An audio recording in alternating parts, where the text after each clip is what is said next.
Bienvenue. Aujourd'hui, on explore une trajectoire de vie assez singulière, vraiment. Celle qui nous mène d'un petit village en Guinée, Erico, aux amphis d'une université en Normandie. Un parcours qui a été marqué par un tournant majeur, un événement qui aurait pu tout remettre en question, mais qui semble plutôt avoir forgé une détermination assez hors du commun. Il s'agit de Barry Mamadou Diane. Il est né en 1996 et notre source pour en parler, c'est un portrait, un article de HES Média signé Aliou Djobari. Alors l'élément clé de cette histoire, ça arrive tôt, vers l'âge de 6 ans, un accident. Et suite à ça, il devient porteur de handicap. Ça aurait pu être un frein, évidemment, mais pour lui, on dirait que ça a marqué le début d'un chemin différent. Comment est-ce qu'un tel choc peut redéfinir une vie sans pour autant éteindre les ambitions ? C'est vraiment la question centrale, ouais. L'article d'Aliou Djobari suggère que, dès le départ, Barry Mamadou Diane a refusé. Il a refusé que ce handicap le définisse ou devienne une sorte de mur infranchissable. C'est pas une acceptation passive, loin de là. On sent plutôt une volonté très précoce, presque instinctive. Une volonté de prouver que ses capacités, son envie d'apprendre, restaient, elles, intactes. L'article met vraiment l'accent sur cette soif de savoir, dès les premiers jours d'école. C'était comme un moteur puissant qui allait au-delà de la condition physique.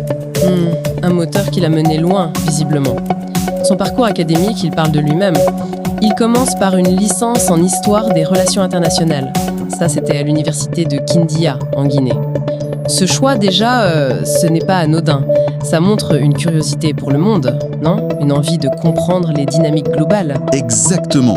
Ce n'est pas juste un diplôme pour avoir un diplôme. C'est une orientation intellectuelle assez claire déjà. Et ça se confirme, ça s'affine même avec la suite.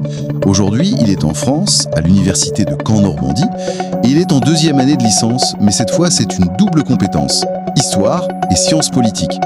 Donc, on voit bien le passage de l'histoire des relations internationales vers quelque chose d'encore plus analytique peut-être. Histoire et Sciences Po, ça montre une volonté d'approfondir, de saisir les enjeux actuels avec plus d'outils. Oui, tout à fait. Et en plus de ça, il ajoute une compétence linguistique importante. Il a un certificat professionnel en anglais. Ça renforce cette image d'un jeune homme tourné vers l'international qui se donne vraiment les moyens. On peut parler, comme le suggère l'article, d'un polyglotte en devenir. Mais au-delà de l'accumulation des diplômes, de ce parcours impressionnant, qu'est-ce que ça nous dit sur sa façon d'aborder les défis, justement ?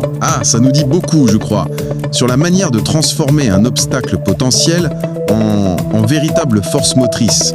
Son trajet géographique, Erico, puis Kindia, puis Caen, c'est presque une métaphore, non ? Une métaphore de son ascension intellectuelle, de son ouverture au monde.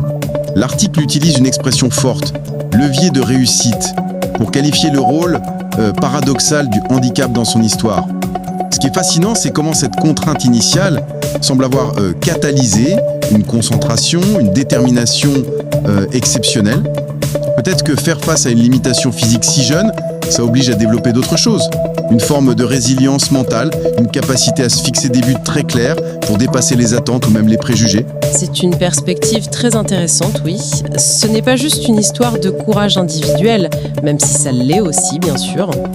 On voit comment une difficulté peut en fait sculpter une trajectoire.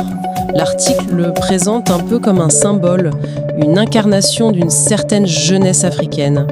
Une jeunesse ambitieuse qui ne se laisse freiner ni par les circonstances personnelles, ni par les contextes parfois compliqués. Sa persévérance est assez exemplaire. Elle l'est tout à fait. Et elle est parfaitement résumée dans une citation. Une citation que l'article lui attribue et qui est très forte. Le handicap peut changer une vie, mais il ne doit jamais éteindre un rêve. Ces mots, ils ont un poids particulier. Ils résonnent. Ils affirment que l'essence d'une personne, ses aspirations profondes, ce n'est pas dans le corps, dans les capacités physiques. C'est dans la volonté, dans la vision.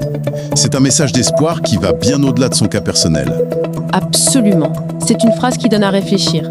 Oui, et ça ouvre peut-être une réflexion un peu plus large pour conclure notre discussion. Au-delà de la question spécifique du handicap physique, comment est-ce que nos propres différences, entre guillemets, qu'il s'agisse d'échecs passés, de parcours qu'on juge atypiques ou juste des défis imprévus de la vie, comment est-ce qu'on peut les apprivoiser ? Et comment est-ce qu'elles peuvent, peut-être contre toute attente, non seulement ne pas nous bloquer, mais peut-être même nous révéler des forces qu'on ne soupçonnait pas, ou nous orienter vers des chemins qu'on n'aurait jamais imaginés. C'est une question, je crois, pertinente pour tout le monde face à l'adversité, ou juste face à la complexité de l'existence. Une petite piste de réflexion à emporter.